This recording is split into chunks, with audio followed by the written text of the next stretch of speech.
कर रख दी है। पाकिस्तान के उप प्रधानमंत्री और विदेश मंत्री इशाक डार ने भारत पाकिस्तान जंग रुकवाने का अमेरिकी राष्ट्रपति ट्रंप का दावा खारिज कर दिया है। उन्होंने एक इंटरव्यू में पहली बार इस बात को माना कि भारत ने कभी भी दोनों देशों के बीच किसी तीसरे पक्ष की मध्यस्थता स्वीकार नहीं की। उनसे पूछा गया कि क्या आप संघर्ष के दौरान विवाद सुलझाने के लिए तीसरे पक्ष को शामिल करने के लिए तैयार थे। इस पर इशाक डार ने कहा कि हमें कोई आपत्ति नहीं थी, लेकिन भारत ने साफ तौर पर कहा कि यह एक द्विपक्षीय मुद्दा है। ट्रंप ने 10 मई को सबसे पहले दोनों देशों में सीज फायर जानकारी दी थी, जिसके बाद वो करीब 30 से ज्यादा बार सीज फायर क्रेडिट ले चुके हैं। हालांकि भारत साफ तौर पर कह चुका है कि सीज फायर आपसी बातचीत से हुआ है, इसमें किसी तीसरे पक्ष का कोई भी रोल नहीं है।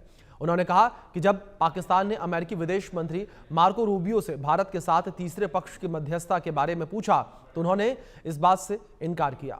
इशाक डार ने साफ कह दिया कि पाकिस्तान भारत के साथ बातचीत की कई बार कोशिशें कर चुका है, लेकिन उनकी तरफ से कोई जवाब नहीं मिल रहा है।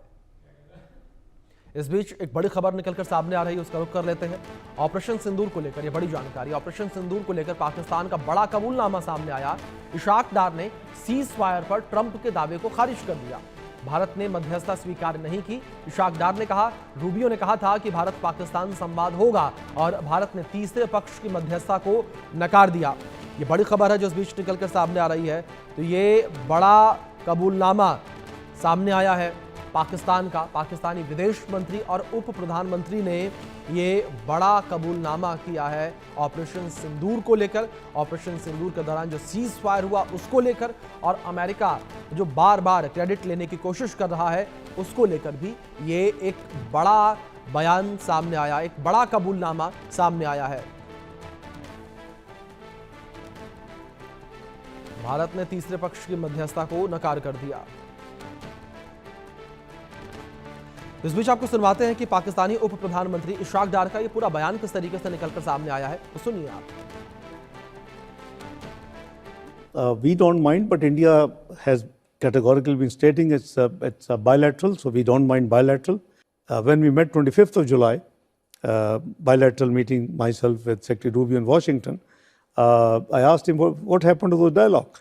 Says India says that it is a bilateral issue. We don't. So we are not begging for anything. If any country wants dialogue, we are happy, we are welcome. We are a peace-loving country. We believe that dialogue is the way forward. But obviously, it takes two to tango. So unless India wishes to have dialogue, we can't force dialogue. We don't wish to force dialogue. तो ये आपने सुना बयान किस तरीके से इशाक डार का बयान सामने आया है, और इस बयान को लेकर अब काफ़ी ज़्यादा चर्चाएं होती हुई नजर आ रही हैं, क्योंकि इस बयान में साफ तौर पर ये सुनाई दिया और ये समझ में आता है कि जो दावे अमेरिका के द्वारा किए जा रहे थे वो दावे जो हैं वो सरासर गलत थे, झूठे थे, और पाकिस्तान के दावे से ट्रंप बेनकाब हुए। उसको लेकर अपडेट आप तक पहुंचा दें, जहां भारत पर पाकिस्तान का बड़ा बयान सामने आया है। इशाक डार ने ट्रंप के दावे को खारिज कर दिया और भारत के दावे का समर्थन किया। सीज फायर पर ट्रंप को झूठा बताया। भारत ने तीसरे पक्ष की मध्यस्थता को नकार दिया और भारत ने मध्यस्थता की बात नहीं मानी। अमेरिका ने कहा कि भारत का रुख साफ है, भारत बातचीत के लिए तैयार नहीं है और भारत ने तीसरे पक्ष की भूमिका ठुकराई है। तो ये जिस तरीके से कबूलनामा पाकिस्तान का सामने आया है, इससे ये क्लियर हो गया कि भारत ने स्पष्ट शुरू से ही कर रखा था कि किसी तीसरे पक्ष की भूमिका को हम एक्सेप्ट नहीं करेंगे, और कोई तीसरा पक्ष अगर आकर इस बीच मध्यस्थता करने की कोशिश करता है तो उसे हम स्वीकार नहीं करेंगे। और लगातार भारत ने अपना जो रुख था वो स्पष्ट कर रखा था। इस बात को एक्सेप्ट अब पाकिस्तान ने भी किया है। इसी विषय पर बातचीत करने के लिए हमारे साथ दो खास मेहमान जुड़ गए हैं। हमारे साथ रिटायर्ड कर्नल मयंक चौबे जी जुड़े हैं, रक्षा विशेषज्ञ। हमारे साथ प्रोफेसर अरविंद सिंह तेजावत जी जुड़े हैं, विदेश मामलों के जानकार हैं। आप दोनों मेहमानों का बहुत स्वागत है इस चर्चा में। चर्चा की शुरुआत सबसे पहले मैं अरविंद जी आपसे ही करना चाहूंगा। मैं समझना चाहूंगा बायलैटरल इन चीज़ों को, जिस तरीके से पाकिस्तान का बयान सामने आया, क्या अरविंद जी कहीं से कहीं तक आपको ये लगता है कि पाकिस्तान बातचीत के लिए इच्छुक है? क्योंकि भारत से पाकिस्तान की जो बातचीत बंद है, इस बंद बातचीत की वजह से पाकिस्तान को हर साल अरबों रुपए का नुकसान हो रहा है, क्योंकि जो बिजनेस है वो भी खत्म है, डायरेक्ट बिजनेस।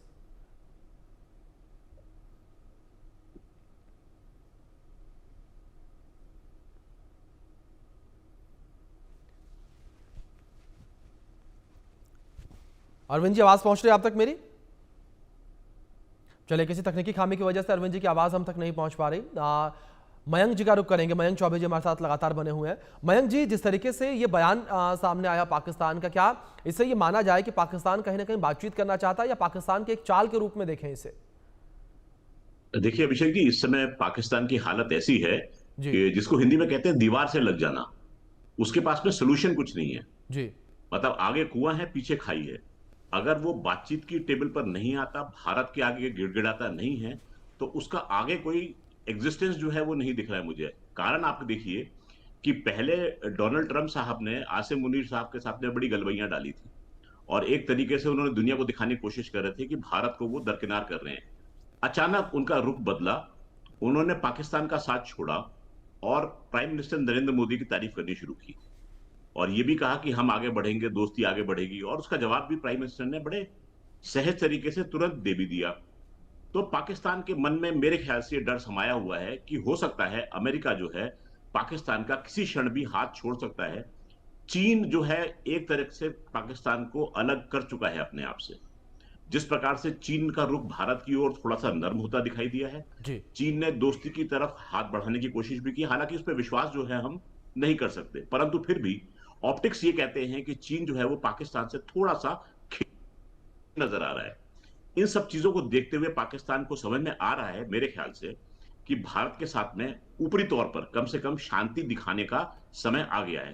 कारण उसका यह है कि पाकिस्तान की धरती से बयानबाजियां भी हो रही हैं। आपने देखा होगा, एक आतंकवादी जो था उसने खड़े होकर यह बयान दिए थे कि किस प्रकार से हमारे हमलों की वजह से एक आतंकवादी के पूरे परिवार के परखच्चे उड़ गए थे, और परिवार जो था वो पूरा आतंकवाद में मुलव्विस था। ये ऐसा भी नहीं कि बड़ा सीधा सच्चा परिवार रहा हो। तो इन सब बयानों को देखते हुए मुझे यह प्रतीत हो रहा है कि पाकिस्तान में एक डर का माहौल छाया हुआ है कि भारत जो है इस समय, अगर भगवान ना करे कोई ऐसी एक्टिविटी होती है आतंकवाद की, तो भारत पाकिस्तान को बख्शेगा नहीं। ये डर जो है ये उनके मन में समाया है। इशाक डार साहब ने पहले भी बयान दिया है कि हम जो है हम तैयार हैं हमेशा के लिए, और भारत कभी भी कुछ भी कर सकता है। तो हमारी तरफ से भी जो बयान बड़े साफ साफ गए हैं कि ऑपरेशन सिंदूर जो है अभी तक रुका नहीं है। इन सब चीजों को देखते हुए मुझे लग रहा है कि पाकिस्तान ऊपरी तौर पर यह दिखाने की कोशिश कर रहा है कि हम जो है हम दोस्ती की तरफ हाथ बढ़ा रहे हैं। हम ये ना भूलें, अक्टूबर 20 को एफएटीएफ की एक प्लेनरी होने वाली है। उस प्लेनरी में भारत जो है वो प्रूफ पेश करने जा रहा है कि किस प्रकार से पाकिस्तान के फाइनेंशियल लिंक्स जो थे वो जुड़े जी हुए थे पहलगाम के अटैक के पीछे। जी जब ये मसौदा आता है टेबल के ऊपर, एफएटीएफ को मजबूरन अपना रुख कड़ा करना पड़ेगा। पाकिस्तान हो सकता है फिर से ग्रे लिस्ट या ब्लैक लिस्ट में अपना स्थान ग्रहण कर ले। इन सब चीजों को देखते हुए मुझे लग रहा है कि पाकिस्तान दुनिया को ये दिखाने की कोशिश कर रहा है कि हम तो भारत के साथ में दोस्ती का हाथ बढ़ाना चाहते हैं। सो ये जो है कदम ठीक है, ऊपरी तौर पर बड़े अच्छे लग रहे हैं। अंदर पाकिस्तान का विश्वास कभी भी किया नहीं जा सकता। हमारे सामने बहुत सारे एग्जाम्पल ऐसे हैं कि भारत ने दोस्ती का हाथ बढ़ाया है, परंतु पाकिस्तान ने हमेशा हमारी पीठ में खंजर भोंका है। एक एग्जाम्पल आपको ध्यान होगा, 99 का कारगिल युद्ध। जी प्रधानमंत्री अटल बिहारी वाजपेयी बस यात्रा लेकर गए थे, दोस्ती का हाथ बढ़ाया था। मीनारे पाकिस्तान के ऊपर जाके लाल कृष्ण आडवाणी भी गए थे। एक तरीके से भारत जो था ये दुनिया को दिखा रहा था कि हम पाकिस्तान की एक्सेप्टेंस को मान रहे हैं इस समय। लेकिन पाकिस्तान ने हमारी दोस्ती समझी नहीं और हमें धोखा देने का हमेशा प्रयास किया। जी तो जी इस समय भारत ने यह दिखाया है कि बहुत हो चुका, ये नया भारत है। अगर आप कोशिश करेंगे कि अपने इरादे में कि अगर हम जी एक गाल पे भारत के थप्पड़ मारने की कोशिश करें, तो हम आपकी उस भुजा को उखाड़ के फेंकने में सक्षम बिल्कुल हैं। मयंक जी, बिल्कुल ठीक बात आपने कही है कि भारत ने एक स्पष्ट संदेश पूरे विश्व को ये दे दिया है कि अब ये नया भारत है। प्रोफेसर अरविंद जी हमारे साथ फिर से जुड़े हैं, उनका रुख करेंगे। अरविंद जी, मैं आपका रुख करूंगा। जिस तरीके से सवाल मैंने पहले भी आपसे यही किया था कि जिस तरीके से बयान पाकिस्तान से निकलकर सामने आया है, इस बयान के क्या मायने निकाले जाए? क्या कहीं से कहीं तक ये लगता है कि पाकिस्तान बातचीत करना चाहता है? और दूसरी ओर इस बयान से अमेरिका भी बेनकाब होता नजर आ रहा है, जो पूरी दुनिया में ये ढिंढोरा पीटता रहा कई मौकों पर, या यूं कहें कि ट्रंप ये ढिंढोरा पीटते रहे कि मैंने ही सीज फायर करवाया। देखिए, इसका अभिषेक जी ऐसा है कि खासकर इसाक डार साहब के बारे में कहा जाता है कि वो इतने जो मंजे हुए डिप्लोमेट होने चाहिए वो नहीं है, और वो कई बार ऐसी बयानबाजी कर लेते हैं जिसके बाद में खुद पाकिस्तान को ऑफेंडेड होना पड़ता है। जिसमें से एक उनका वो बयान याद कीजिए कि जो आपने फाइटर प्लेन्स गिराने की जो बात कही है, 5 या 6, जिसमें 5 प्लेन और छठा ड्रोन था, तो ये सोर्स क्या है? तो वो वेस्टर्न मीडिया को इंटरव्यू में बताते हैं कि इसका सोर्स दरअसल सोशल मीडिया है। तो आप अंदाज लगा सकते हैं कि वो किस किस्म के व्यक्ति हैं। और ऐसा ही पाकिस्तान का ये बयान बिल्कुल ट्रंप को नाराज करने वाला है। पर इसके पीछे अगर मान लो ये सोचा समझा बयान है, पहली बात तो मुझे ये लगता है कि पाकिस्तान के जितने भी हुक्मरान हैं वो इतने गंभीर नहीं है, न अपनी चीजों में एक्सपर्ट्स हैं और न वह पाकिस्तान को ठीक से संभाल पा रहे हैं। तो नेपाल के बाद में अगर अगला वहां पे अगर विद्रोह हो जाए तो कोई आश्चर्य नहीं करना चाहिए। और इन सारे ही नेताओं का दरअसल जो पूरा कैरियर चल रहा है वो दरअसल भारत विरोध पर ही चल रहा है। अगर भारत विरोध करना ये लोग बंद कर दें तो मुझे लगता है कि इनका बहुत सारा जो ये सोच रहे हैं या ये सपने देख रहे हैं पैसा इकट्ठा करने का करप्शन के माध्यम से, वो सब कुछ रुक जाएगा। पर यहाँ पे जो चौबे साहब हैं उन्हीं की बात को आगे बढ़ाते हुए मैं एक बात बोलना चाहता हूँ कि भारत का हित किसमें है। मुझे जहां तक लगता है, मैं समझ सकता हूँ कि मोदी साहब ने पहले नवाज शरीफ साहब के यहाँ गए भी, उनकी माँ से भी मिले, शॉल भी भेंट की, पर फिर भी दोस्ती नहीं हो पाई तो नहीं हो पाई, और इसलिए भारत का विश्वास खत्म हो गया है। पर मुझे लगता है कि बहुत इन चीजों को इमोशनली लेने की जरूरत नहीं होती है। डायलॉग एक स्तर पर शुरू करना चाहिए, क्योंकि अभी अंतर्राष्ट्रीय पतल पर हमारे लिए चैलेंजेस बहुत है। ऑपरेशन सिंध के बाद में कुछ थोड़ा छोटे मोटे का असर तो पड़ता ही है, नहीं है। कारण ये है कि अगर वो नहीं रोकते तो भारत को काफी आर्थिक नुकसान होते हैं, और भारत अभी विकास की ओर जद्दोजहद कर रहा है। तो अगर इसाक डार साहब ने अगर ये कहा है कि डायलॉग शुरू हो, तो मेरी राय में डायलॉग शुरू हो जाना चाहिए, क्योंकि इससे भारत को बहुत, बहुत सारे फायदे हैं। खासकर एससीओ से लेके बहुत सारे प्लेटफॉर्म में भारत को एक मजबूत वो मिलेगा, और खासकर जो सेंट्रल एशिया तक जो जाने का कोई भी अगर हालत सूरत, कोई ऐसी सूरत निकलती है कि जिससे हम पाकिस्तान के जरिए जा सके। जी बिल्कुल अरविंद जी, जिस तरीके से आपने जिक्र किया, जाहिर तौर पर अमेरिका जो जिस तरीके से बार बार ये कहता नजर आया कि हमने ही ये सीज फायर करवाया, वो भी बेनकाब हुआ है इस बयान के बाद से। मयंक जी, दूसरी ओर अगर जिस तरीके से हम लगातार इस पूरे विषय को लेकर चर्चा कर रहे थे, ऐसे में क्या भारत की जो छवि है वो और भी ज्यादा स्ट्रांग होती हुई अब नजर आएगी? जिस तरीके से पहले भी अपने आपने बातचीत में जिक्र किया था कि ये नया भारत है और नए भारत का जो संदेश है वो पूरी दुनिया में क्लियरली जा रहा है।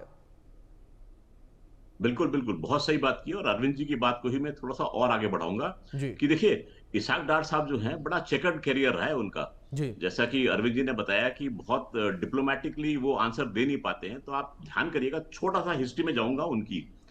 2017 में उनके ऊपर आरोप लगता है कि उन्होंने मनी लॉन्ड्रिंग का काम किया है। उनके पास में एसेट्स है बियॉन्ड उनकी नोन सोर्सेज ऑफ इनकम के। एनएबी है पाकिस्तान में, नेशनल अकाउंटेबिलिटी बोर्ड, उन्होंने इस पर चार्ज लगाया। 2017 में इस बोर्ड ने इनको, कोर्ट ने इनको एब्सकॉन्डर डिक्लेयर कर दिया क्योंकि ये भाग गए थे, और इनके खिलाफ non bailable arrest warrant issue किए गए। उसके बावजूद भी इन्होंने बीबीसी की हार्ड टॉक पे इंटरव्यू देते हुए 2020 में ये कहा कि उनके पास में केवल एक प्रॉपर्टी है जिस घर में वो रहते हैं। मजे की बात ये थी कि इनके ऊपर चार्जेस हैं कि इन्होंने धन इतना एकत्रित किया है कि जो कि इनके नोट सोर्स ऑफ इनकम से ज्यादा है, फिर भी ये कह रहे हैं कि इनके पास एक घर है। हास्यास्पद बन गया था बयान। उसके बाद में आते हैं 2022 में, जब इनको अपॉइंट किया गया था as finance minister of the country. अब देखिए, जिस देश के फाइनेंस मिनिस्टर के ऊपर ऐसे चार्जेस लगे हैं, उसको आपने फाइनेंस मिनिस्टर नियुक्त कर दिया। उसके बाद में इनकी बयानबाजी शुरू होती है। बयानबाजी, एक तो जैसे अरविंद जी ने जिक्र किया था कि फेक न्यूज को ये सोशल मीडिया के न्यूज को मान के उस पर बयान दे रहे थे। नंबर 2 बात जो ये थी कि इन्होंने बड़बोलेपन में एक बयान दे डाला। ये बात थी अगस्त की। अगस्त में इन्होंने ये बयान दिया कि सन 71 की लड़ाई के बाद में जितने भी रिजॉल्व इश्यूज जो थे बांग्लादेश के, और सब रिजॉल्व हो चुके हैं। बांग्लादेश को ये बात कतई पसंद नहीं आई। मेरे ख्याल से 24 अगस्त का दिन था। बांग्लादेश के पेपर्स ने इसके ऊपर विरोध जताया कि अभी तक भाई आपकी तरफ से माफीनामा नहीं आया है, तो हम कैसे कह सकते हैं कि 71 के इश्यूज जो है रिजॉल्व हो गए। तो इन्होंने केवल एक कदम पे पाकिस्तान को एम्बेरस नहीं किया है, इन्होंने हर बार कदम ब कदम पाकिस्तान को एम्बेरस किया है, जाने में या अनजाने में, ये मुझे नहीं पता है। तो इनका आखिरी जो एम्बेरसमेंट जो पाकिस्तान को लेकर आए हैं, वो ट्रंप साहब के बयान के खिलाफ जो अभी घटना हुई है। इसमें मैं थोड़ा सा और आगे बढ़कर ये कहना चाहूंगा कि जो ये इंटरव्यू उन्होंने अल जजीरा को दिया था, उन्होंने एम्बैरेसमेंट अपने लिए और खड़ा किया। कारण, आपको ध्यान होगा कि मार्च के महीने में जाफर एक्सप्रेस का एक वाकया होता है, जहां पर बलोच लड़ाकों ने उसको हाईजैक किया था। पाकिस्तानी सेना के, मेरा मानना है, 200 से अधिक सैनिकों को उन्होंने खत्म किया था उसके अंदर। पाकिस्तान कहता है खाली उसमें 24 सैनिक मारे गए थे। उसमें पाकिस्तान ने एक बार बयान में यह कहा था कि इसके पीछे भारत का हाथ है, ये उन्होंने कहने की कोशिश की थी। जी। इस इंटरव्यू में जो अल जजीरा के साथ में इसाक डर साहब ने ये क्लियर किया है कि देखिए, इंटरनल मामले होते हैं ना, उसमें एक दूसरे के खिलाफ आरोप नहीं लगाए जाते। जैसे कि हमारा जाफर एक्सप्रेस का वाकया हुआ था, वो एक इंटरनल मामला था। तो वेरी इंटरेस्टिंग, अगर आप उनके पूरे इंटरव्यू को देखेंगे तो उन्होंने केवल एक पॉइंट पे नहीं, उन्होंने कई पॉइंट पर पाकिस्तान की जो विदेश नीति है उसको तार तार किया है, पाकिस्तान के नैरेटिव को ध्वस्त करने की कोशिश की है। न जाने उनके पीछे क्या कारण है, क्यों उन्होंने ऐसा किया है, हास्यास्पद बनता है। देश का उप प्रधानमंत्री और उसका फॉरेन मिनिस्टर अगर ऐसे बयान देता है जो कि उसकी जी। लाइन और उसके नैरेटिव से इतर जाते हैं, तो इट्स वेरी एम्बैरेसिंग। जी, बिल्कुल बिल्कुल। अरविंद जी, लेकिन दूसरी ओर जिस तरीके से हम अमेरिकी विदेश मंत्री मार्को रूबियो को लेकर करें, तो मार्को रूबियो ने भी इनकार किया था, लेकिन ट्रंप दावे कर रहे हैं। इससे क्या समझा जाए और अमेरिका की स्थिति को किस तरीके से देखा जाए? अभिषेक साहब, भारत कुछ कहना नहीं चाहता है, बाकी कहने के लिए बहुत कुछ है। पहली बात तो ट्रंप साहब जिस शांति के नोबेल पुरस्कार की बात कर रहे हैं, एक ऐसे व्यक्ति को कैसे दे सकता है जिसने गाजा पट्टी में 60 से 70 हजार लोगों को मरवा दिया है। तो भारत कुछ कहना नहीं चाहता है, बस ये है कि संयम है, और क्योंकि दोस्ती बनी रहे, दोस्ती बिगड़े नहीं, इसलिए है। बाकी जो ट्रंप साहब जो भी बयानबाजी कर रहे हैं वो किसी बैल की बयानबाजी से कम नहीं है। अंग्रेजी में जो कहावत है वो पूरी तरीके से उनपे चरितार्थ होती है। तो मार्को रूबियो चाहे कुछ भी कहे, भारत की अपनी स्थिति है, और भारत वो पहले जैसा भारत नहीं है कि जहां आप उसे दबा देंगे, या किसी न किसी तरीके से भारत ने बहुत कुछ हासिल किया है, और वो संघर्षों से हासिल किया है। जहां तक इसार डार साहब के बारे में, जैसा कि अभी हम तीनों ने ही चर्चा की है, और उसमें यही निकल कर आ रहा है कि पाकिस्तान के जो हुक्मरान है, एक तो नाकाबिल है, वो जिस पोजीशंस पे हैं, जो जिस जगह पे हैं उसके काबिल नहीं है, और दूसरा कि वे बेहद करप्ट हैं। जिन लोगों में यह कुव्वत नहीं है कि पाकिस्तान को संभालें, पर भारत को हमें ये देखना है, क्योंकि भारत का और जो पाकिस्तान का मसला है वह क्षेत्रीय मसला है, और इसका समाधान भी भारत को ही बड़े भाई की तरह निकालना पड़ेगा। और मार्को रूबियो वगैरह है, उनके अंतर्राष्ट्रीय हित हैं, वो केवल भारत और पाकिस्तान की जो पिल्लियों की लड़ाई में वह बंदरबांटी करने के लिए वहां पर आए हैं, और इसका कारण कहीं ना कहीं भारत को दबाना है, या जो चेक और बैलेंस वाली है, या दोनों के बीच में भारत साउथ एशिया में जो संतुलन बनाने वाली जो योजना है उसी का हिस्सा है। तो हमें अमेरिका से भी सचेत रहना है, और हमें हमारे इंटरेस्ट के लिए करना है। हालांकि ये बेहद असंभव सा लगता है, पर बिल्कुल अगर हम विचार भी नहीं रखेंगे तो वह संभव कैसे होगा। कम से कम भारत को पाकिस्तान के साथ जैसा कि चीन ने एक प्रोजेक्ट शुरू किया है, ऐसा जरूर करना चाहिए। ये हकीकत में ऐसा नहीं लगता है, पर अगर वहां की लीडरशिप को अगर किया जाए तो भारत धीरे धीरे उसमें एक अपनी पहचान बनाएगा। और मुझे लगता है कि सांस्कृतिक रूप से काफी देश आपस में जुड़े हुए हैं, तो भारत का अगर पाकिस्तान से ठीक ठाक रहेगा सब कुछ मामला, तो भारत की प्रोग्रेस मुझे लगता है कि दुगनी हो जाएगी। क्योंकि भारत की आधी शक्ति जो है वो पाकिस्तान को संभालने में, चाहे विदेश नीति हो, अर्थनीति हो, आधे से अधिक समय पाकिस्तान को संभालने में ही लग जाता है। तो जो कन्वेंशनल जो डिप्लोमेसी या जो फॉरेन पॉलिसी जो हम कर रहे हैं, जो पारंपरिक रूप से जो चलती आ रही है, मुझे लगता है कि इसमें कोई बहुत बड़ा स्टेप लेने की जरूरत है। तभी मुझे लगता है कि हम कोई एक विजनरी पॉलिसी ला पाएंगे। अभिषेक साहब जी। मयंक जी, दूसरी ओर अगर पाकिस्तान की राजनीतिक अस्थिरता को लेकर बात करें, आर्थिक संकट को लेकर बात करें, क्या ये वो मुख्य कारण है जिस वजह से पाकिस्तान भारत के साथ बातचीत चाहता है? अभिषेक जी, बड़ी इंटरेस्टिंग चीज है। मुझे एक गाने की लाइन याद आ रही है। भारतीय फिल्म थी, उसमें गाना आता है, उसकी लाइन आती है, जितनी चाबी भरी राम ने उतना चले खिलौना। तो खैर पाकिस्तान में तो खैर राम और राम राज्य से बहुत दूर की बात है। पाकिस्तान में एक व्यक्ति है, उनका नाम है जनरल आसिम मुनीर। तो आसिम मुनीर जितनी चाबी भरते हैं उतने ही इनके खिलौना रूपी पॉलिटिशियंस जो हैं बयान देते हैं। तो आप ये मान के चलिए कि इसाक डार साहब की इतनी हिम्मत नहीं है कि वो अपने सोच से इस बयान को दे दें। तो आसिम मुनीर क्या है, अपने आप को बड़ा ऊंचा पद पे बैठा हुआ गरिबावान फील्ड मार्शल दिखाने की कोशिश कर रहे हैं, जो कि पाकिस्तान का मसीहा है। उन्होंने बेल्जियम में अपने एक पत्रकार को बयान भी दिया था, इसके बाद में पत्रकार साहब जो थे उसके बयान को पलट दिया था। तो आसिम मुनीर साहब इस समय जो भी काम होता है करना चाहते हैं वो इन पॉलिटिशियंस के कंधे पर रख के बंदूक दाके करवाते हैं। तो मेरा मानना यह है कि इस समय जो हवा गुल है वो पाकिस्तानी पॉलिटिशियंस की कम है और आसिम मुनीर साहब की ज्यादा है, क्योंकि वो जानते हैं कि भारत के साथ में वो ना तो कन्वेंशनल युद्ध में पार्ट ले सकते हैं, ना ही परोक्ष तरीके से जो कोशिश करते हैं भारत के ऊपर युद्ध थोपने की, उसमें वो सक्सेसफुल हो सकते हैं। तो इस समय उनको ये लग रहा है कि किसी तरह पॉलिटिशियन जो हैं वो बात कर करा के चीज को शांत कर दें। अगर बाई चांस पब्लिक का कोई आउटरीच होता है तो ठीकरा जो है वो पॉलिटिशियंस के सर पे फूटे और मैं जनरल आसिम मुनीर इस समय पाकिस्तान का रक्षक बन के सामने उभर के आ जाऊं और किसी भी समय इस बयान से मैं पलट जाऊं, जैसा कि मुशर्रफ साहब ने किया था नवाज शरीफ साहब के साथ में। जी तो उनके सामने एग्जाम्पल्स बहुत है और ये करने की कोशिश कर रहे। तो मेरा मानना ये है कि पाकिस्तान की फौज जो है इस समय हार मान चुकी है भारत की हालत को देखते हुए और अपना ये काम करवा रहे हैं पॉलिटिशियंस के जरिए, ऐसा मेरा मानना है। जी अरविंद जी, दूसरी ओर क्या आपको लगता है कि जिस तरीके से इशाक डार का बयान सामने आया है, इशाक डार के बयान का कोई असर भारत और अमेरिका के रिश्ते पर पड़ता हुआ नजर आएगा?